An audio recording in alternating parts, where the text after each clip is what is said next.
welcome to the Ithaca College Opera Department's very first alumni interview series. I am joined by my co-host Malaya, Hello. and we are interviewing two cast members from Opera Ithaca's all-virtual production of Janiksi. We have Elena Galvan, who is playing the lovely Lauretta, and we have Daniel Bates, who is playing Renuccio. How are you both doing today? We're great. How are you doing? I'm doing pretty good. Good. I'm doing good. I'm excited for this interview. It's going to be a Yeah, lot. we're happy to be here. Yeah. How are you, Malaya? I'm doing good too. I'm also excited for this. We were just Right. excited to hear they have an Instagram page. I know. I Heyo. know. I am very Great. excited to be spearheading this project, and I'm so excited for all the things we have coming, so stay tuned. Yeah. And anyway, enough about us, on to you two. What was the hardest part of performing Jenny Skiki all virtually? That's a good question. Well, I think the biggest thing is we're not screen actors. Yeah. We are stage actors, right? So this thing that we have done for 10 plus years is all of a sudden this big, like this. So you're learning how to Dial it down. dial it down, yeah, because we've both done this opera a few times. Yeah.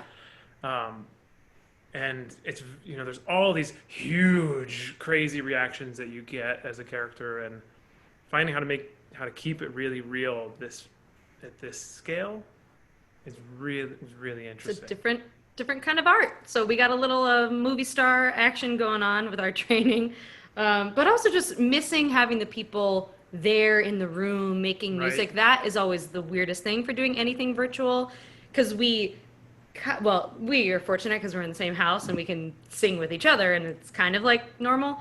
But the other parts, it's such an ensemble piece that trying to imagine or hear the other parts through band lab Yeah. was the thing we used to put this together. It's not quite the same. You don't get the same energy. You're not breathing together, and it Right. definitely poses some different and challenges. some of all of our favorite days, there's 2 days that we all love.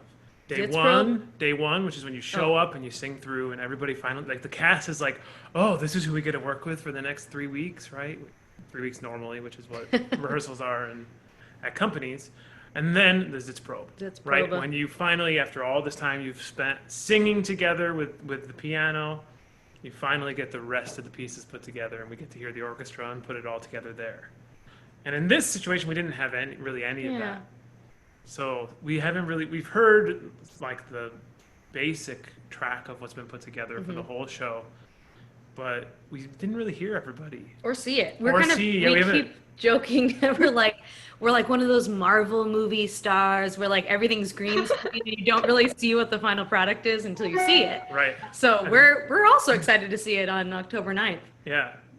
So for some There's a people lot of who, interesting things. sorry. No, you're good. Yeah, go ahead. So for some people who might not be familiar with the rehearsal process, what was the process for putting together Jenny Skiki in this medium? So we had a meeting where the whole cast got together on Zoom, and we just talked about a few of the procedures. Then it became, go get pretty comfy with the score. music Most on of your us have own. done it before, but for some people it was Yeah. new. And then we all met with Christopher Zemlaukis, the conductor, and we sat and we just kind of went through tempos to make sure that On the he same knew page. he knew kind of what we wanted to do, especially for our characters with our huge arias, making sure that he knew when to take time, when to not take time for us. And for the big ensemble scenes, how fast is really going to be the tempo that they can use Right. with all the text and all the people singing together. So Yeah, so We we met did about we did 10 that, and then he recorded all of the piano tracks, sent those to us, and then we just double checked. Oh yeah, this is great. that sounds good. This Then is there were a fun. couple weeks of we were just hanging out waiting because the Orchestra. orchestra had to record. So the orchestra then recorded it all. Then they mixed and mastered that and sent that, and that was all sent to us on this thing, BandLab. And they were very smart. We all used the same microphones. So Mm-hmm. they, like, your respective orchestra member, I think we got the bassoonist. No, the percussion. Did we really? Yeah, it was Conrad. Oh, right. Of course. Yeah. So they sent their mic and they passed it along to us, and then we sent it back after we were done. So it was this collaborative Right. process from afar, I guess, So when we got those tracks, then we did our recording Right. individually, and then so this band lab thing you record into one master track. So as people keep adding, you can hear what's being added. So that was kind of fun to peek in every once in a while. I'd be like, "Ooh, what does this sound like?" And then we send it back, and they mix it up. They mixed it really quickly, and then we met with Ben Robinson, who was the artistic director of Opera Ithaca and the director of this, And some of the production team. and some of the production team, and we started talking about Filming. staging, and we had 1 or 2 rehearsals via Zoom for that, and then we recorded. And the way we recorded was we had our phone, set like this For filming. for filming, but flipped this way. So they could And see it then through where Zoom. you are on Zoom, they Wow. were watching us perform through the phone Right. as we were doing it. There actually, I think there's some pictures on the Opera Ithaca Facebook Yeah, we page. took some and pictures of each other as we were filming It's it. funny. Because it was very funny. But Definitely multi-step. Not as simple as just like showing up and singing, staging it, and put it up. Right. You know, so it was a great, it was fun. interesting process Yeah, for different. us. Yeah. That does sound very interesting. I cannot wait to see this. Janiksi is one of my favorite operas. Yeah. I was Gerardino and in Oh, Awesome. Carlos y Canta with Benton Hess last oh, summer, cute! and it was one of my favorite memories was sitting It's such through a fun one. Yeah. with everyone and just amazing. So like with all this, using your own spaces in mind and sort of with this different context, like how did you get inspiration for the characters and what makes it different from like what the audience might expect? Yeah, sure. I mean, it's very modern, right? It's just one of those pieces that can be really easily transferred to whatever kind of time because the story stays the same. The relationships stay the same generally. So for us, we all knew from the production side, they're like, okay, definitely modern because we're in Zoom land, We're all going to be on Zoom, coming together as the family to get the will and do all the business. So it's modern. So we kind of all went with like, well, what am I wearing in COVID right now? Mostly gym clothes, like just hanging out in my house, like not dressed up. There's no even level of wealth that the Donatis have.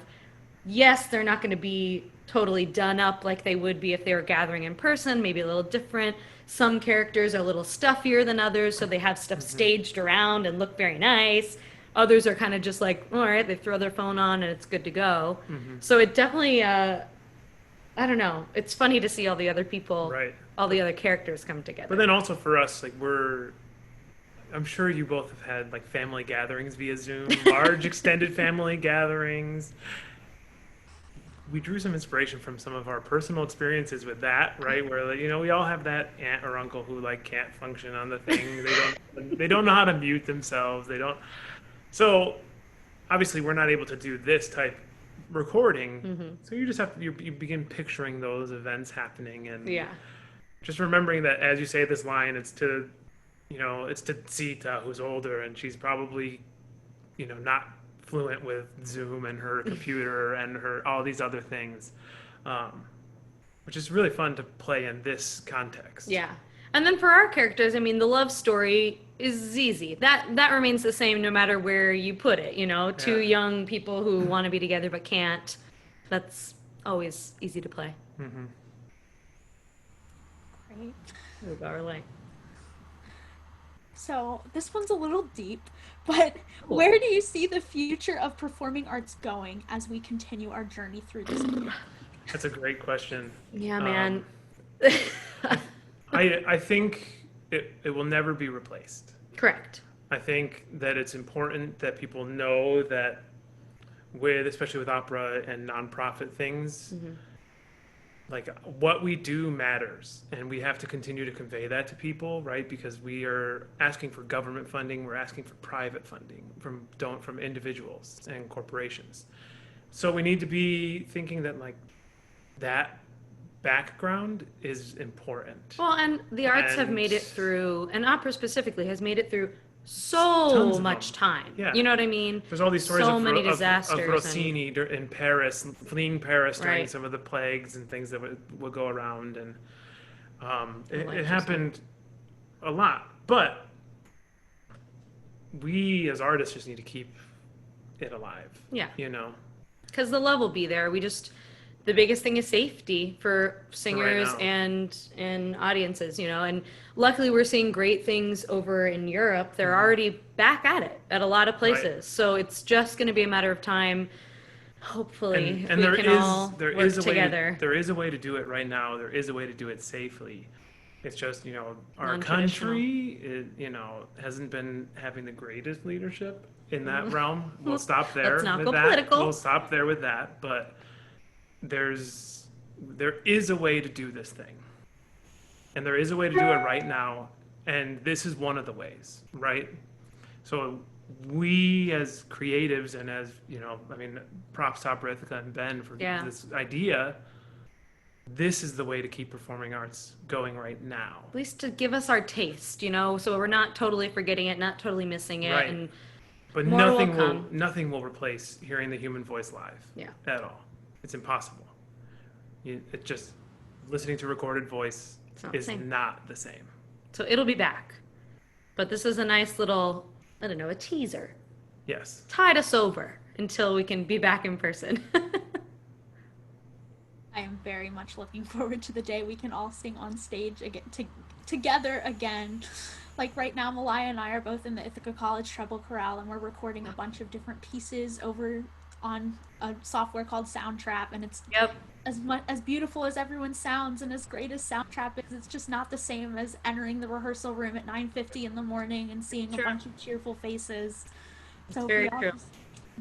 we all just need to keep working towards getting through this pandemic and getting back to normal. Exactly. Absolutely, yeah. As normal And as and it will be there. That's the thing too, Yeah. right? It's like it's important as long as this is happening. Just remember, this thing will continue to be there. We all still love this. The music hasn't changed. I mean, we're talking about Janiksi now. Janiski's been around for 120 years. Right. And it's still some of our favorite opera, right? That thing's not changing. Thank Do you think there will be more like thinking about how people do period pieces? Do you think like this was a good medium that more people will probably take this in the future, even when we're like out of quarantine, like trying to be like, we're gonna set these in Zoom land, I Yeah, guess. I mean, quite possibly. I mean, we were talking the other day about how the Met already sort of started to do that, and even smaller companies have already started to use like projections and, making illusion through the technology when maybe a smaller company can't afford a huge giant set like big companies. So it definitely could be something that they use even in the theater.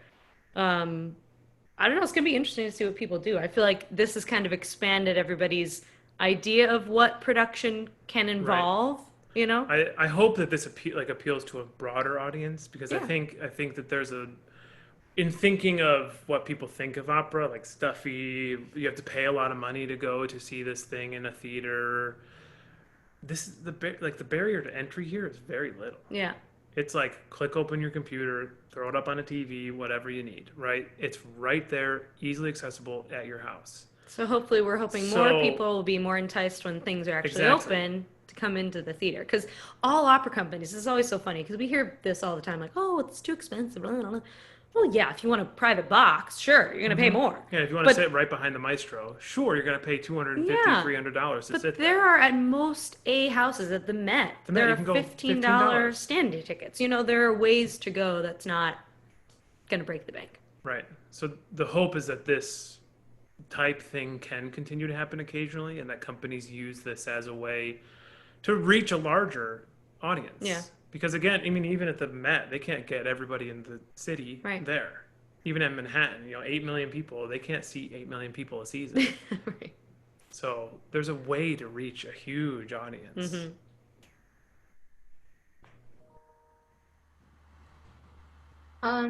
So the last question we have is, do you have any advice for young performing artists interested in this career path? Practice. Yeah. Don't skimp on the practice. Yeah. Practice, like as much as possible, get in rooms with your peers and hear them sing. Yeah. Get in rooms if you can. If your friends will let you sit in on their lessons, sit in on their lessons. Do it. It's so valuable. That's why rep classes are like, It's just the more you hear other people working on the thing that you're working on, the better. Get really good at your languages. Yeah. Right now is a great time for that. we all wish we had done more of that Yeah. earlier. But you're all, at home online.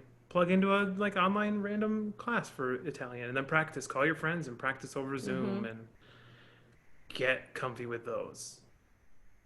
Those are big things. If you play piano, practice piano. Yeah, that's always helpful It too. will. I promise it'll come in handy later. Yeah, because the more you know about what you're doing with your instrument and how to prepare, like we personally, we work with coaches when you're prepping a role or whatever, but we are not the type of singers who go in to learn the notes and rhythms. That's not their job. That's your job. That's our job as the artist to come in with the very bare minimum of having notes, pitches, or notes, pitches. Yeah, pitch, rhythm, text. Pitch, rhythm, text. And ideas, right? Having ideas about what you want to do with it. Listening to other singers is crucial. Listening to professionals and, all the people you can on YouTube and Spotify now. That's great, but don't copy. Be your own singer. That's what's going to make you the most interesting thing. And it's something I feel like I'm still learning. Yeah, and we always will be, I think. Which is the great thing about it. Yeah. And also, to anybody who wants to be a performer or enter this career, know that it takes a lot of time. Yes. So, like, you guys are undergrad, right? You're like, it takes time. Graduate school, it takes time after graduate school. This is a long game. And that you're going to get a lot more no's than you are going to get yeses. Right. And that's normal and that's okay. Doesn't diminish you or your talent or your work. Yep. And be nice. Yeah. Being nice. Exactly. Be nice to everybody.